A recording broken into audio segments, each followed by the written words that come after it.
हिंदी कहानियाँ सुने चैनल में आपका स्वागत है।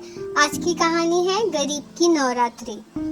हमारे भारत शहर में अलग अलग मजहब के लोग रहते हैं और सभी मजहब के त्योहारों को बहुत धूमधाम से मनाते हैं। इसी तरह मुंबई शहर में एक चौल में महेश का परिवार और आदिल का परिवार रहता है।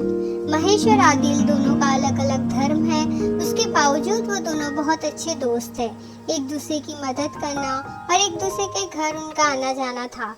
महेश एक रिक्शा चलाता था और आदिल टीचर था। दोनों ही की कमाई ठीक ठाक थी और उनके दिन यूं ही गुजर रहे थे। त्योहारों का वक्त था। महेश को नवरात्रि त्योहार मनाना था और आदिल को ईद मिलाद मनाना था। महेश के घर वाले नवरात्रि के लिए नए कपड़े मांग रहे थे। उसे घर वालों की सारी फरमाइश को पूरी करना था। उसने रिक्शा को ज्यादा देर चलाने का फैसला किया और सुबह सवेरे ही घर से निकल गया।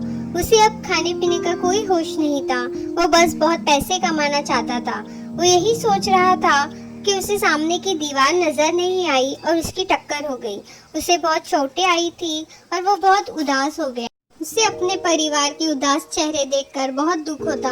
अब वो लोग नवरात्रि के त्योहार में अच्छे कपड़े नहीं पहनेंगे, मिठाई नहीं ला सकते और ना ही कोई नया सामान खरीदेंगे। महेश की पत्नी ने उसे कहा, कोई बात नहीं, हम अगले साल नवरात्रि का त्योहार बहुत अच्छे से मनाएंगे। आदिल को ये बात पता चली तो उसे दुख हुआ। उसका दोस्त, उसका यार इस हालत में है। उसने महेश की मदद करने का सोचा और वो बाजार से उसके लिए सारी चीजें खरीदी, साथ ही नए कपड़े भी लिए और उसके घर चला आया। महेश ने जब ये देखा तो उसकी आंखों से आंसू आ गए। उसके दोस्त ने उसके बुरे वक्त में उसका साथ दिया और उसके त्योहार को इतना स्पेशल बनाया है।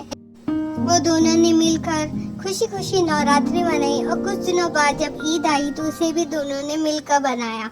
बुरे वक्त में अगर कोई दोस्त काम आए तो वो ही तुम्हारा सच्चा दोस्त है। ऐसे ही मजेदार कहानी सुनने के लिए मेरे चैनल को सब्सक्राइब करें। बाय।